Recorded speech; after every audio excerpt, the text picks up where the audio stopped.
Good morning, good noon, good afternoon, good evening, good night. It's your Orlando here again, bringing you the new episode of Opera Wears. I didn't intend to scare anyone by the random intro, but that's an excerpt from The Exterminating Angel from the Met Opera in season 2017 to 2018. I finished my script in the afternoon and I fell asleep, so I was a little bit late today. Okay, I know it's late, but happy holiday again here. One reason I love April is that we have so many breaks.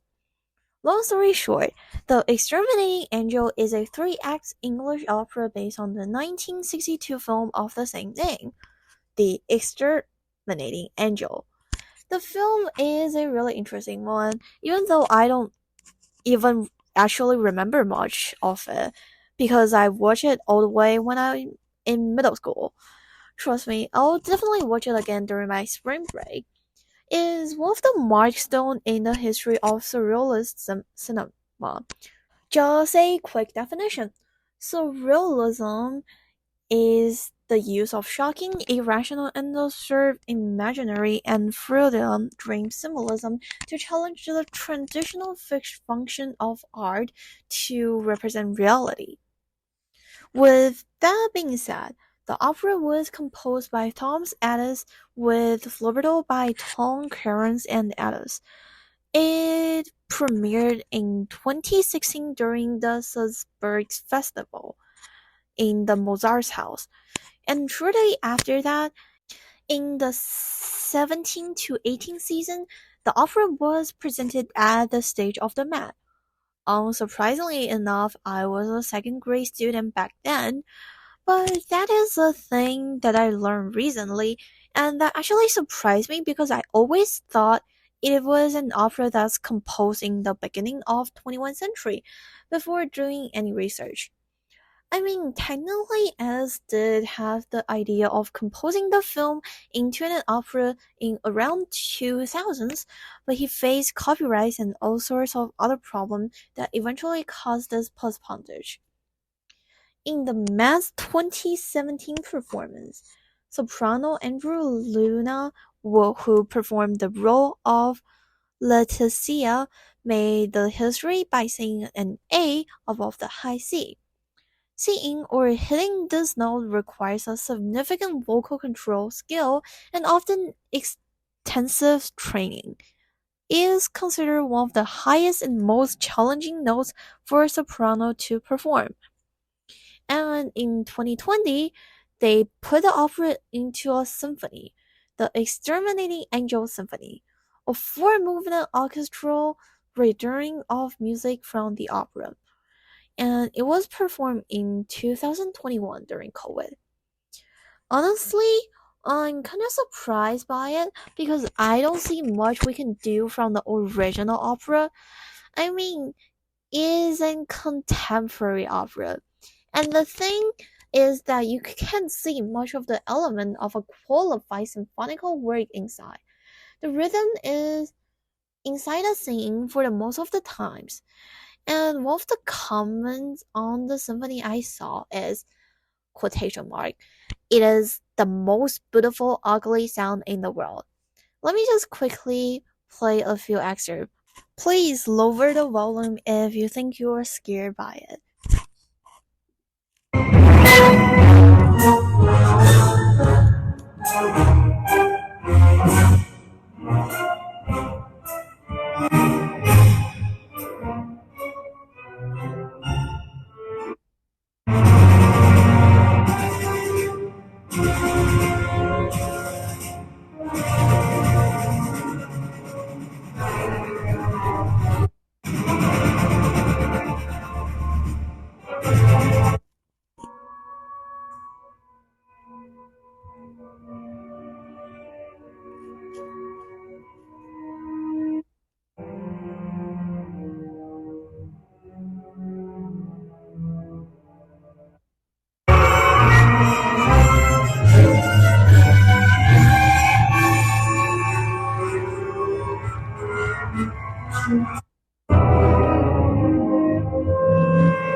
you will probably get a gist of it.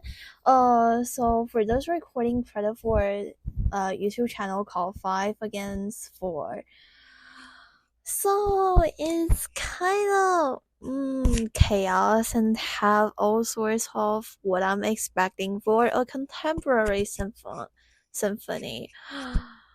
Unfortunately enough, I'm a opera podcaster, not a music critic or something, so I'll not comment too much on it. So let me try to conclude the story of the opera slash the film. Basically, just a bunch of wealthy people stuck in the mansion and found out the only way that will bring them freedom and emancipate is sacrification.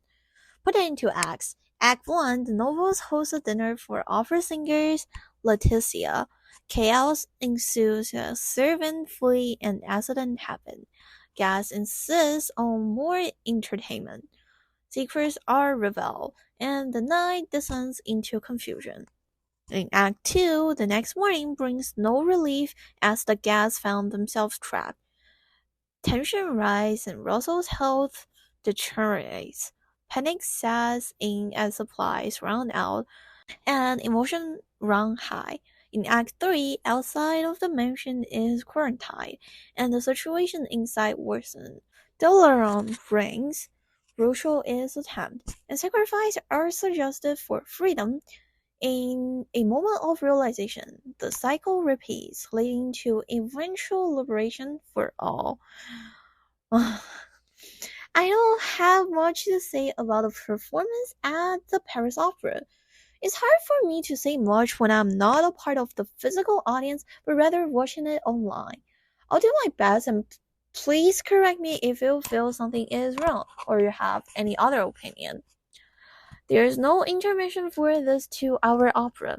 Thus, one of the main problems that the stage design crew have to face is how to maximize their creativity and make it less boring for the audience when there's no big changes you can make.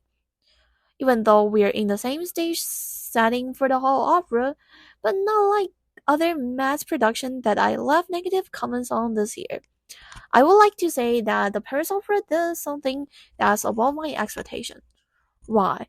Because map provides intermission and they are born into different levels.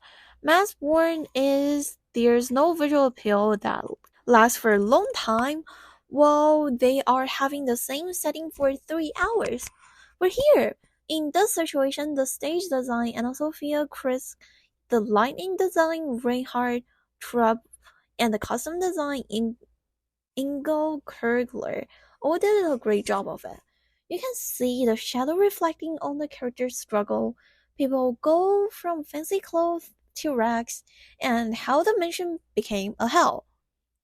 I love the strain in the beginning of the first act. It somehow emphasized the tense, gradual to crash vibe and is nicely rendered emotional.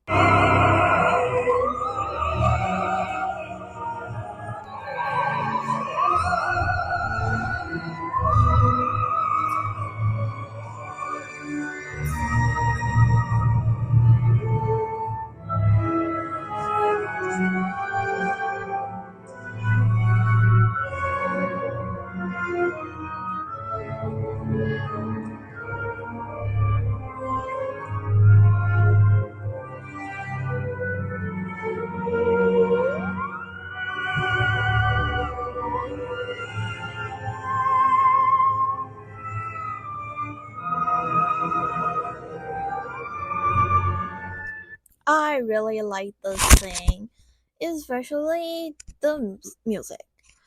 But the problem within this opera is, this production of this opera slash the performance is that it is a contemporary opera. What this is reflecting is that most of the singers do have more experience singing those classics. For example, Jacqueline Stucker, who sang Lucia. Her previous roles are Pamania from The Magic Flute, Derlina from Don Giovanni. Christine Rice, who sings Blanca, has previous roles as Jazz Bava from Ruska, Giulietta from the Tales of Hoffman and Emilia from Othello. What I'm trying to prove here is that most of the singers are a staff from the realization that they are performing a contemporary opera, and there are less emphasis on the music for the audience. Because honestly, how can you expect all of the people sitting there enjoys contemporary music? So their presentation become very important because there are too many main singers on the stage. I'm not going to call out any names directly, but you can see they're affecting on the stage, not out of character, but they looks as if they have some questions about the plot. They have too many small movement and random eye movement that make them look confused and lost on the stage. Another result is that some of the people look too formal while singing, and makes me wonder if I'm watching this messy, the story, opera or not. They sing to the mirror and too reserved. And even by the time everyone was going crazy in the final act, they were still trying to keep their voice in check and a strange hand emotion as they can. Act 3 is personally my favorite act. Not only I enjoy all the people became crazy, but Gloria Trono who sings Leticia is so pretty. One thing I'm still wondering is her throat okay? Due to the copyright problem, I don't think I can show you what she did, but here's an example of the high E. But I found this video on YouTube that can demonstrate what is a high A sounds like.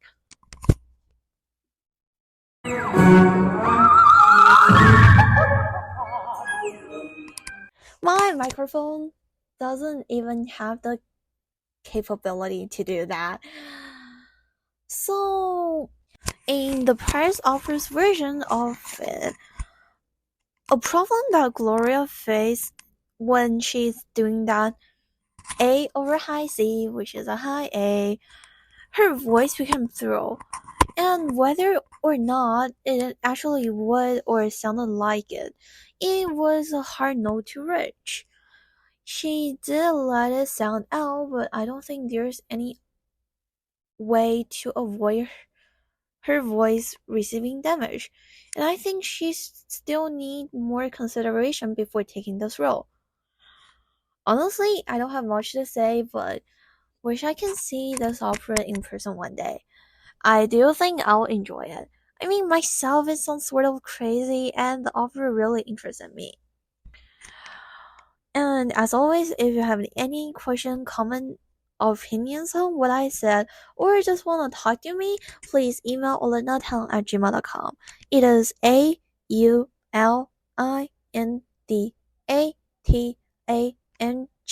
at gmail.com. Thank you so much for listening, and see you in my next episode. So for my future plan, I don't think next week I have any time for opera simply because I have to travel to Princeton University again. Not for Anthony Ruth's Costanzo who also performed this opera, but I registered myself for the Splash program. It is just a one day college level course program, but I think I'll have fun at Princeton.